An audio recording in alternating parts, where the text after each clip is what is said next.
I don't really know how I got the inspiration. I was at work one day and bored. Yeah. And I realized I had made this instrument. Thinking back upon it now, I don't know. I don't recall making the instrument. I could do whatever. Sorry. And I realized that what I was playing sounded somewhat like the Perry Mason theme song, and I was real impressed. So I started playing it for people. And one of the teachers for the School of Humanities suggested that I perform in the Johnny Carson show. And Kathy then got the bright idea that the staff talent show was coming up, and that maybe she'd want to perform for it. Yeah. And I immediately said no, and here we are today. What do you feel is the overall artistic significance of this piece? I don't think it has any significance. It's art for performing art's sake. Well, I think it has a little bit of significance. Well, what is it? I think it's kind of like a dare. Just if I have enough guts to do it. And it's a confidence builder to see if we have enough guts to really do it. An ultimate optimism and faith. I think that's what the piece asks of us, to reconcile the fact that there is no meaning, yet life is very meaningful. It could change my life. I'm not really sure. I'm open to that. You know, I'm ready for that possibility. Recently, this year, I started working with rubber bands, mainly because they were successful at work. And actually, yesterday I was walking home and the wind was blowing through my instrument, setting the rubber bands into vibration with each other. It was incredibly beautiful. I mean, I'm sort of excited, but I'm not really nervous. The entertainment portion of Staff Day. Because I'm a poet and a performer, but also because it gives us a sense of what it is we do after 5 o'clock. Here's something completely different and incredible. Hi, I'm Pizzicato, and this is Diacope. For those of you in the back who can't see, I made this instrument the other day out of a ruler and 4 rubber bands and a standard staple box while I was at work one day. And I found out that I can play the Perry Mason theme song on it. So I'm going to play this for you. And my partner here, my demented sister, is going to help me with a little recitation from Hamlet. Diacope, a repetition of a word with 1 or 2 words in between it. Villain, damn, smiling villain. Villain, damn, smiling villain.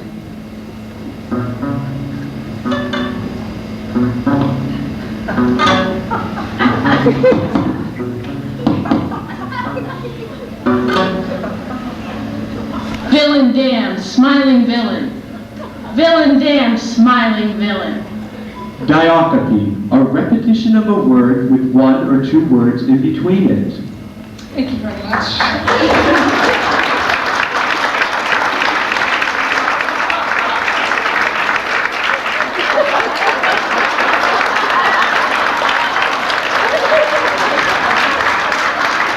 If you remember, at the beginning, what you were promised was an incredible performance. Now, most performances appear to be incredible in the prospect, but this particular performance was incredible before, during, and after. It gave a new meaning, an entirely new meaning, to Coleridge's phrase, a willing suspension of disbelief. You know, we wanted to get out there into the environment, into the stratosphere, out into the ecology and all of that, and then who knows, maybe impact people in a spiritual way. And it must have been a feat of a miracle that we should have both groups. Yeah, I guess you could say that, and I think the audience, as you can tell by the response, I think they really walked out of the performance today with something that they will cherish forever. I could tell it was an overwhelmingly cathartic experience for them, and I don't think they're going to forget it in this lifetime anyway. I do feel that it does bring people close together and helps to bring people to a further understanding of how life takes repetitions and the fluctuations, and you have to work with them to create beautiful music or a beautiful understanding of the world. I sort of wondered if they were number 18 rubber bands and number 33 rubber bands. You see, I feel a part of the act since I work in campus stores where we supply the rulers and the rubber bands and the staple boxes that went into this act. So it's we feel the campus stores had a proud part of the performance. Buying all these office supplies for this campus and seeing how people are using them is just, you know, a thrill. I mean, now I know that they're using them creatively. It is bound to have an effect on all of our unconsciouses. Perhaps you noticed the next day that more people twitched, more people blinked or winked, started. Maybe there was more St. Vitus dance, that kind of thing.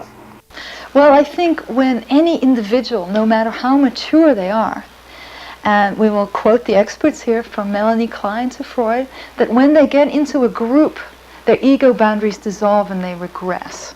And they regress to a level of very, very primitive experience. Infants crawling, any group really is a group composed of babies. Good afternoon.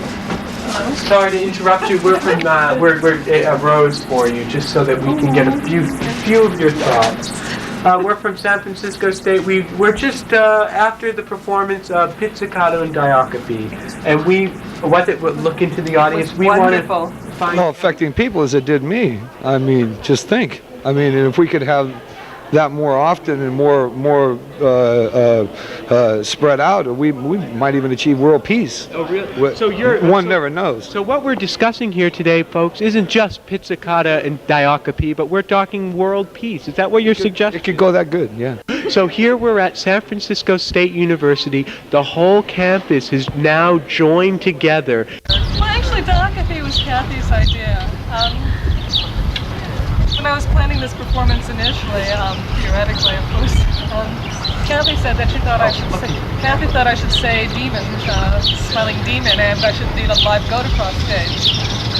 And I really liked the idea, but I couldn't figure out how I could play and speak at the same time, especially since this instrument isn't very loud, and if I talked, you wouldn't be able to hear it at all.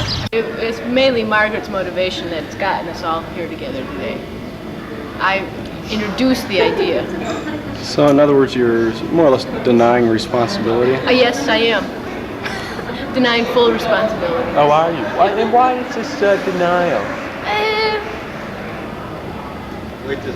Because it wasn't anything that I took seriously or in the beginning.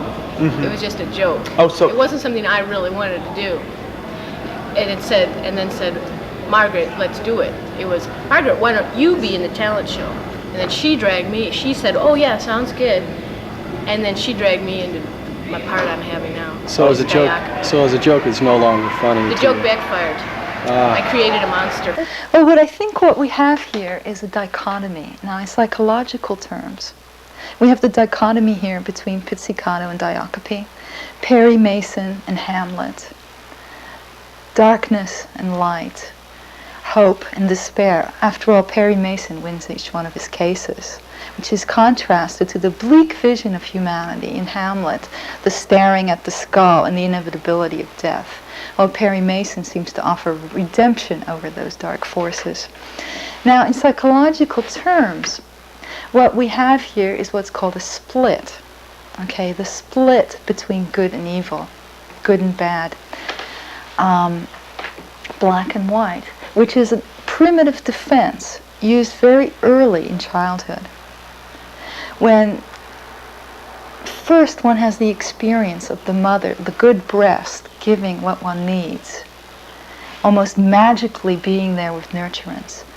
And it's impossible for a young baby to associate that good breast with that bad breast that is unavailable and unwilling to be there exactly when one is hungry.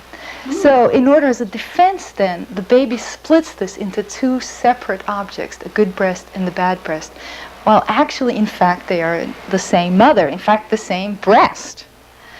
Now, that's of course further along developmentally when that integration can occur. So what we have here, I think, is Margaret and Kathy, the Diacope and Pizzicato, each acting out split off parts of the other.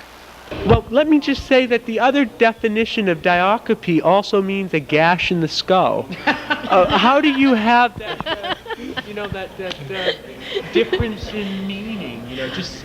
Oh, that's what happens when you realize a beautiful world just kind of smashed in on you. And there's this fluctuation and a misunderstanding, and then you kind of get, boom, oh, wow, If the performance doesn't go well, I plan on shooting my instrument into the audience. Music, the musical instrument, for example, was pain itself. Every note spoke of suffering. Every nuance of the audience's response spoke of suffering. Even after viewing it at such distance of time, of wavelength, and of ironic detachment, I still feel the pain that everyone must have felt at that original performance. The personality is a very fragile self, really. And whenever something threatens the integrity of the personality, one's defense mechanisms come up immediately and really defend one against the anxiety of having one's basic precepts challenged. And in the case of someone that's very rigidly religious, that really needs that faith to get them through the day, like somebody like their cup of coffee in the morning. Without coffee, they're going to have an awful headache. But even worse than that, the disintegration that would be caused by having any questioning of that faith, the kind that's going to be seen in religious fanatics, are going to have severe difficulties with understanding this piece. There was a definite overtone, I should say perhaps undertone, of certain of the saints' most terrible, most exquisite suffering. It is a week before Easter, and I thought that perhaps, owing to my Catholic background, that there may have been some sort of unconscious motivation in my creation of this instrument at this given time. I was amazed how such a simple instrument could touch me inwardly and make my day all, good and whatever. Diacope will be the latest, newest religious movement since Baha'ism. The cross is a phallic symbol with a bar over it. The bar being the superego, to protect one from the primitive power of that sexual symbol. And as to the instrument, I was reminded of nothing more than the fall of the House of Usher, where a man is diseased with the affliction that he must hear every single sound, no matter how small, how tiny, how minute. And he plays a tune of his own composition, which lacks tonality, tune, and tenderness. The audience is restrained by the superego crossing, the barring. Also, the symbolism of the rubber here. Now, in this day and age, rubber is no longer merely flexible and plastic. It also symbolizes the condom, and in this day of safe sex, the prophylactic, the protective, the break, the separation between primitive urge and its expression. How did Pizzicato Diacope affect you? Nothing. Nothing? I think there's a kind of cosmic irony there, which is of great consequence. I was reminded of the no theatre, especially by the Mask. And I would say, I think if I saw this performance in the theatre, I would say no. That longing for meaning in the face of nothingness. I'm sure that many of the viewers will have recognized that the central phrase, villain, damn smiling villain, comes originally from Hamlet. And it derives from, it is used to describe, in fact, the man whom Hamlet eventually kills. It is therefore, in a sense, a prophetic we who are about to die or we who are about to kill, morality. I do see this as a real turning point in my personal development. Today is going to make us or break us.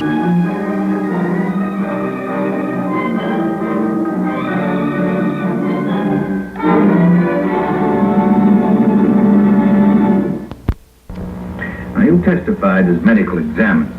Your opinion was that death resulted from a massive subdural hemorrhage caused by the impact of an instrument on the parietal region of the proceeding's head. That's correct.